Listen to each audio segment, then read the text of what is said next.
حضرت عمر فاروق رضی اللہ تعالی عنہ۔ حضرت عمر معمولی شخص نہیں، معمولی آدمی نہیں۔ کچھ لوگ صدیوں کے بعد پیدا ہوتے ہیں اور کچھ لوگ ایسے ہوتے ہیں جو ایک ہی بار پیدا ہوتے ہیں، ان جیسا دوسرا پیدا ہوتا ہی نہیں، دوسرا اس طرح کا پیدا ہوتا ہی۔ حضرت عمر رضی اللہ تعالیٰ عنہ جیسی شخصیات پیدا ہی نہیں ہوتی دوبارہ۔ سارے صحابہ در رسالت مآب پہ خود آئے۔ یہ وہ عظیم شخص ہے جسے اللہ کے محبوب نے اللہ سے مانگ کے لیا، کہا اے اللہ یہ مجھے دے دے، اللہ سے مانگ کے لیا ہے۔ اس لیے صوفیاء کہتے ہیں کچھ مرید ہوتے ہیں کچھ مراد ہوتے ہیں، کچھ مرید ہوتے ہیں کچھ مراد ہوتے ہیں۔ مرید وہ ہوتا ہے جو چل کے آتا ہے، آ کے مرید ہوتا ہے۔ مراد وہ ہوتا ہے جسے کہا جاتا ہے کہ یہ کبھی میرا بن جائے نا، یہ کبھی آ جائے نا، میرا بن جائے، اس کو مراد کہتے ہیں۔ حضرت عمر مصطفیٰ کریم کی مراد ہیں، حضور کی مراد ہے۔ اللہم اعز الاسلام بے اسلام عمر ابن خطاب، اے اللہ اسلام کو عزت دے دے، میرے عمر کو کلمہ پڑھنے کی توفیق عطا فرما دے۔ اور کیسے دعا مانگی؟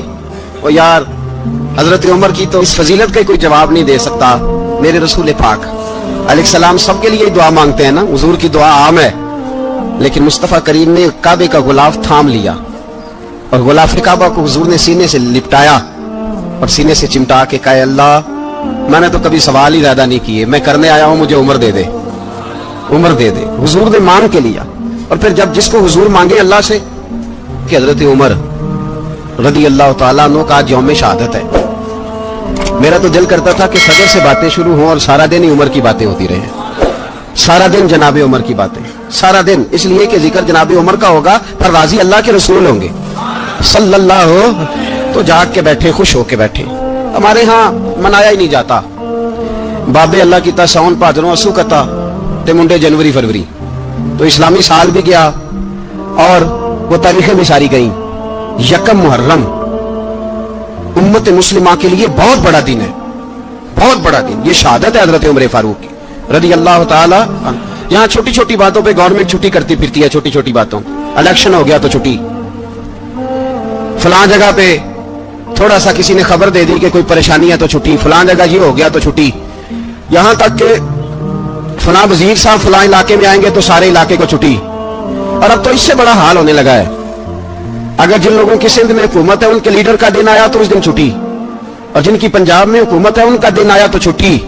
ہمارا مطالبہ ہے حکومت پاکستان سے، اگر سر اٹھا کے جینا چاہتے ہو تو یکم محرم کو چھٹی کیا کرو، اگر سر اٹھا کے جینا چاہتے ہو تو یکم محرم کو چھٹی کرو جناب عمر کے دن، اور ملت کے جوانوں کو بتاؤ کہ اگر عزت کی زندگی جینا چاہتے ہو تو اس طرح جیو جس طرح فاروق اعظم جی کے گئے ہیں، عزت اور وقار کی زندگی۔ جمہوریت حضرت عمر سے سیکھنی پڑے گی، حکومت کرنے کے طریقے حضرت عمر سے، رعایا کو سیکھنا پڑے گا کہ امیر کس طرح بنایا جاتا ہے اور امیر کس طرح کے ہوتے ہیں۔ یہاں لوگ ہمیں یورپ کی مثالیں دیتے ہیں، لوگ یہاں ہمیں آ کر کے امریکہ کی مثالیں، انہیں کیا پتا حکومت کیا ہوتی ہے، وہ کہتے ہیں جی وہ سائیکل پہ جاتا ہے ان کا حکمران۔ میں نے کہا وہ سائیکل پہ جاتا ہے؟ میرے عمر فاروق مدینے سے مکے گئے تھے تو پیدل ہی حج کرنے چلے گئے، پیدل ہی۔ اور جناب عمر فاروق رضی اللہ تعالیٰ عنہ عید کی نماز پڑھانے گئے، عید کی نماز عمر خطبہ عید دینے گئے۔ اور اس زمانے میں کون سا غریب ہے جو ننگے پاؤں جاتا ہو؟ کون سا غریب ہے جو مسجد ننگے پاؤں جاتا ہو؟ لوگوں نے تو 3 قسم کی چپلیں رکھی ہوئی ہیں، ایک مسجد جانے کی علیحدہ ہے، گھر پہننے کی علیحدہ ہے، شادی بیاہ پہ جانے کی چپل علیحدہ ہے۔ حضرت عمر فاروق رضی اللہ تعالیٰ عنہ نکلے عید کا خطبہ دینے کے لیے تو بیوی سے کہنے لگے جوتا، اس نے کہا صاحب اتنی دفعہ ٹوٹا ہے اب گانٹھا نہیں جا سکتا، اتنی دفعہ ٹوٹا ہے کہ اب دوبارہ پیمند نہیں لگ سکتے۔ تو حضرت عمر کہنے لگے چل کوئی حرج نہیں ہے، بغیر جوتے کے ننگے پیر ہی چلتے ہیں، کوئی حرج نہیں۔ تو کہنے لگے لوگ کیا کہیں گے؟ فرمایا چپ کر، لوگ جس دن عمر نے یہ دیکھ لیا نا لوگ اس کے بارے میں کیا کہتے ہیں، اس دن عمر نہیں رہے گا۔ تو کہا پھر آپ کا نظریہ کیا ہے؟ فرمایا میرا نظریہ یہ ہے کہ رب رسول میرے بارے میں کیا کہتے ہیں، لوگوں کا کیا ہے، لوگ کل کسی کے بارے میں کچھ کہتے ہیں اور پرسوں کچھ کہتے ہیں، میرا نظریہ یہ ہے کہ رب رسول میرے بارے میں ننگے پیر عمر جا رہے ہیں۔ کون جی؟ میں بڑا ماڑا۔ اچھا جناب کیا غربت ہے؟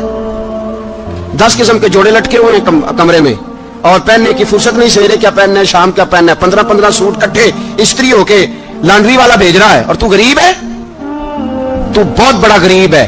اس لیے کہ غربت پیسوں کی وجہ سے نہیں ہوتی، غربت تو دل کی ہوتی ہے۔ تو واقعی بڑا غریب ہے اور تو غریب ہی رہے گا۔ امیر تو عمر فاروق تھے، عمر فاروق تھے جو ننگے پاؤں چلے گئے عید کی نماز پڑھانے، تو رستے میں جو ملا کرنے لگا عمر جوتا تو پہن لو. فرمایا تمہیں عمر کا جوتا نہ پہننے کا نقص تو نظر آیا ہے، کوئی حرج نہیں. اگر عمر کو کبھی بتانا ہوا تو وہ والا نقص بتانا جو عمر کی سیرت میں پیدا ہو، کردار میں پیدا ہو، وہ والا نقص بتانا. یہ چھوڑو جوتے آتے جاتے رہتے، ننگے پاؤں گئے، پاؤں دھوئے، نماز پڑھائی، لوٹ آئے. او بھائی یہاں تو ہمارا بناؤ سنگار اترنا، جتنی توجہ کپڑوں کی طرف ہے اتنی توجہ کبھی ہماری علم کی طرف ہوتی نا. جتنا ذوق شوق ہمارا بناؤ سنگار کی جانب ہے، اتنا بناؤ سنگار کبھی ہمارا اخلاقیات کی جانب ہوتا تو معاملات بڑی حد تک سنورے ہوئے ہوتے. حضرت سیدنا فاروق اعظم رضی اللہ تعالی اپنی زندگی کو ترتیب دیا. ایک دن بھی خلافت نہیں مانگی اللہ سے. حضرت عوف بن مالک اشجعی ایک صحابی ہیں. حضرت عوف بن مالک رضی اللہ تعالیٰ عنہ فرماتے ہیں کہ جناب ابو بکر صدیق کا زمانہ تھا تو میں نے خواب دیکھا. میں نے خواب میں جناب عمر کو دیکھا اور میں نے دیکھا کہ کوئی کہنے والا کہہ رہا ہے کہ عمر وہ ہے کہ اللہ کے رستے میں کوئی اسے جتنا مرضی برا بھلا کہے یہ پرواہ نہیں کرتا. کس کے رستے میں؟ بولے سارے. اس کا مطلب ہے اللہ کے رستے میں لوگ برا بھلا بھی. قرآن مجید نے کہا وَلَا يَخَافُونَ لَوْمَةَ لَائِمٍ. کچھ لوگ ایسے ہیں جو برا بھلا کہنے والوں کی پرواہ نہیں کرتے. آپ یقین کریں اگر پرواہ شروع ہو جائے نا تو دین کا کام ختم ہو جائے. نہ کوئی تقریر کرے، نہ کوئی تدریس کرے، نہ کوئی پیری مریدی کرے، ختم ہو جائے اگر باتوں کی پرواہ ہو. لیکن وہ پرواہ، حضرت عوف بن مالک اشجعی کہتے ہیں میں نے خواب میں دیکھا کہ عمر وہ ہے جو کسی کی پرواہ. اور دوسری بات میں نے یہ دیکھی کہ عمر خلیفہ بنے گا. اور تیسری بات میں نے خواب میں یہ دیکھی کہ عمر شہید بھی کیا جائے گا، عمر شہید بھی ہوگا. یہ میں نے 3 باتیں خواب میں دیکھی.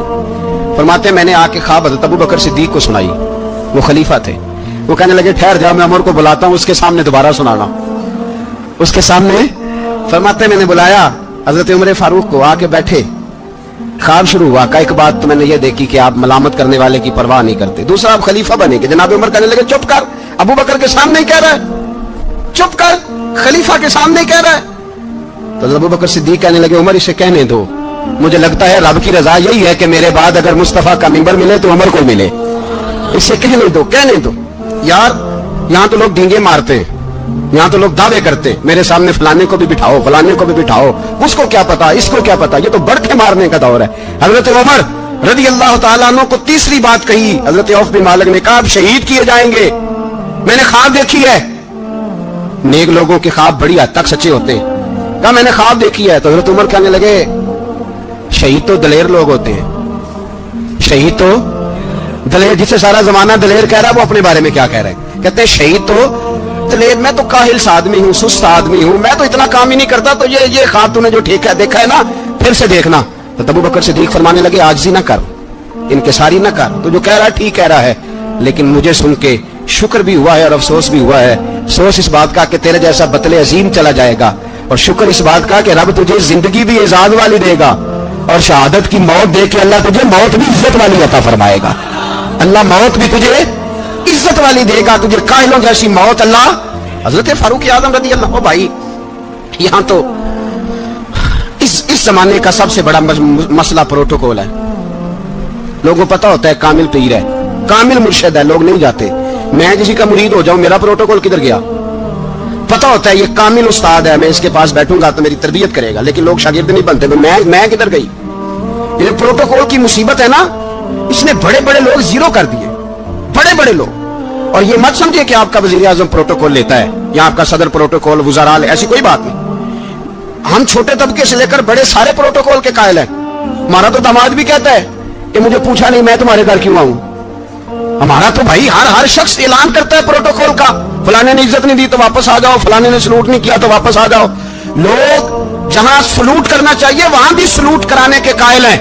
پر حضرت عمر رضی اللہ تعالی، حضرت عمر کی سادگی اور پھر جناب عمر کی عاجزی، جب انسان اپنے اوپر سوار کر لیتا ہے نا، سوار کر لیتا ہے میں بدکار پرانا خادم، کسے در ملی نٹ ہوئی، واصف یار نے نظر جو کی تھی تے واصف ہی.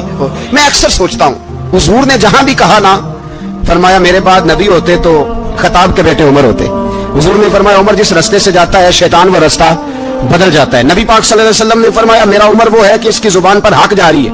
حضور علیہ الصلوۃ والسلام نے فرمایا 950 سال حضرت جبریل میرے عمر کی شان بیان کریں تو ان کی عظمت ختم نہیں ہوتی. 950 سال جبریل عظمت بیان کرے تو ختم نہیں ہوتی. یہ بات ہے حضرت عمر کی. اور فرمایا عمر ابو بکر کی نیکیوں میں سے ایک نیکی ہے. یہ شان ہے عمر فاروق رضی اللہ تعالیٰ عنہ کی. حضور نے فرمایا میرے بعد نبی ہوتے تو عمر ہوتے. جس گلی سے عمر آئے شیطان رستہ بدل جائے. میرے عمر فاروق کی شان 950 سال بیان ہو تو ختم نہ ہو. عمر کی زبان پر اللہ حق بیان کرتا ہے. جو عمر کہتا ہے وہی رب کر دیتا ہے. حضور ساری زندگی فضیلتیں بیان کرتے رہے. عمر جواب میں کیا کہتے ہیں؟ کوئی بتائے نا کہ یہ والی حدیثیں کبھی عمر نے بھی روایت کی ہو کہ حضور نے میرے بارے میں یہ کہا ہے. یہ روایتیں وہ روایت نہیں کرتے. ان سے جب لوگ کہتے عمر تیری بڑی بات ہے تو عمر رو پڑتے. کہتے میں تو اونٹ چرانے والے باپ کا بیٹا ہوں. میں تو اونٹ چرانے والے باپ کا بیٹا. اونٹ چرا, اس سے آگے عمر گئے ہی نہیں ساری زندگی. اس سے آگے لفظ ہی نہیں ادا کی. اور میں تو بھائی اونٹ چرانے والا, میرا باپ تو اونٹ چرایا کرتا تھا. 10 اونٹ تھے, میری ڈیوٹی ہوتی تھی, سنبھالے نہیں جاتے تھے, ابا ڈنڈوں سے مارتا تھا. ساری زندگی عمر حج کرنے گئے. ایک خشک تنا کھجور کا عمر فاروق رضی اللہ تعالیٰ عنہ نے اس کو اپنے کلاوے میں لیا. رونے لگے. لوگوں نے کہا عمر کیا ہوا؟ فرمانے لگے یہاں میں اونٹ چرایا کرتا تھا, یہاں میں اونٹ چراتا تھا. 10 اونٹ سنبھالے نہیں جاتے تھے. دیکھو رسول اللہ کی شان. آج ساری امت چلانے کا طریقہ عطا فرما دیا ہے. ساری نظریے سے پیار. یار پیسہ کس کو برا لگتا ہے؟ آپ جس آدمی کی 50 کروڑ کی پراپرٹی ہے اس کو پوچھیں سب سے غریب, آپ کو وہی نظر آئے گا. وہ کہے گا میں ٹائٹ ہوں, حالات بڑے. میں کئی بار پوچھے انہوں نے, میں کہتا ترجمہ بھی 10 چھڑوں کی ہمیں تو سمجھ نہیں آتی. اور ٹائٹ حالات کون سے ہوتے ہیں جی؟ جس آدمی کا کروڑوں میں کاروبار ہے نا اس کو آپ چھیڑے وہ رونے لگ جائے گا. رونے تو کئی میں نے ایسے دیکھے کرائے کا مکان ہے, ان سے پوچھے صاحب کیا حال ہے تو کہتے ہیں جتنی اللہ نے شان والی زندگی ہمیں عطا کی ہے کسی کو نہیں دی ہوئی. اس کا مطلب ہے خوشی بھی یہی ہے اور غم بھی یہی ہے. اندر سے خوشی ہے, اندر سے ہی. تو نے اگر راضی رہنا ہے تو ادھر سے رہنا ہے, ناراض رہنا ہے تو بس اپنے آپ کو خوش رکھے گا تو ہو جائے گا. سارے صحابہ مل کے آئے, کہنے لگے عمر فاروق سے کہنا ہے نبی پاک کے زمانے میں تو ظاہراً غربت تھی, ابو بکر کے دور میں بھی غربت تھی, اب تو بڑا مال ہے. عمر سے سفارش کرو کہ عمر نیا کرتا پہنا کرے. ملکوں کے سفیر آتے ہیں, عمر وہی پھٹی پرانی چادر اوڑھ کے اور وہی کئی جگہ پہ پیبند لگے سوٹ پہن کے سفیروں کے سامنے بیٹھ جاتا ہے. عمر کو مشورہ دو, طے ہو گئی بات. سب نے جب مشورہ دے لیا تو سارے کہنے لگے یہ بتاؤ شیر کی مونچھ کو ہاتھ کون لگائے گا؟ کہنا کس نے ہے, بندہ بھی تو ڈھونڈو نا. نے کہا جناب میرا یہ خیال ہے کہ مولا علی شیر خدا کہیں گے, کیونکہ جس شخص کی عمر کو سب سے زیادہ حیا کرتے دیکھا وہ شیر خدا مولا علی ہے رضی اللہ تعالی. علی کہیں گے اس لیے کہ جناب علی تو کئی دفعہ جب گفتگو کرتے تھے تو حضرت عمر چپ کر جاتے تھے اور فرماتے تھے علی نہ ہوتا تو میں ہلاک ہو جاتا. تو کہا علی سے کہو. جناب علی شیر خدا کو بلایا. کس کام کے لیے؟ نہیں, اللہ اکبر. یہ ذرا آپ نے اس دور پہ اس بات کو ذرا کہا جناب ان سے کہیں کہ زیادہ نہیں, ایک کرتا نیا پہن لے. سفیر آتے ہیں, وزیر آتے ہیں تو ایک کرتا نیا پہن لے. حضرت علی کو بلایا. آپ فرمانے لگے کوئی اور بات ہوتی تو میں کہہ دیتا, یہ والی میں نہیں کہہ سکتا. کوئی اور ہوتی تو میں عمر کو کئی دفعہ کہہ دیتا ہوں, جلال میں بھی تو سن, یہ والی میں نہیں کہہ سکتا. میں تمہیں ایک مشورہ دیتا ہوں. کہ وہ کیا؟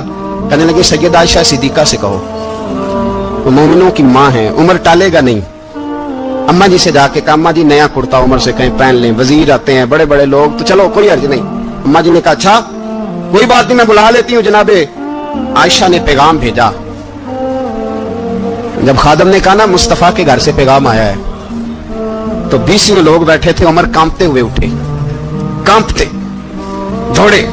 حضرت عائشہ پردے میں تھی تو فرماتی ہیں عمر اتحیات کی حالت میں بیٹھ گئے. کہا اماں جی دیر تو نہیں ہو گئی مجھے آنے میں؟ کہا نہیں ٹائم پہ آ گئے ہو.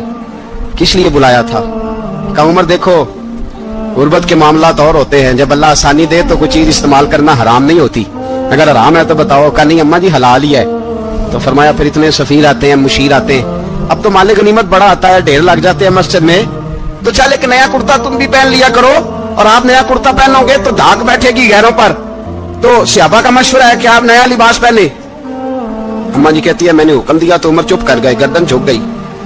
تھوڑی دیر کے بعد سیدنا عمر فاروق نے سر اٹھایا تو داڑھی پہ آنسو گر رہے تھے, رو پڑے. کہنے لگے پاک محبوب کی پاک بیوی جیسے حکم کرتی ہوں میں حاضر ہوں, پر مجھے وہ والا لباس پہنانا جو میرے مصطفیٰ نے پسند فرمایا ہے. اگر یہ رنگ رسول پاک کا ہے تو میں حاضر ہوں, اور اگر نبی پاک کا نہیں تو پھر جیسے آپ حکم کریں. جناب عائشہ کہتے ہیں عمر روئے تو میں زیادہ روئی, میرا پلو بھیگ گیا آنسوؤں سے. میں نے کہا عمر آپ جائیے,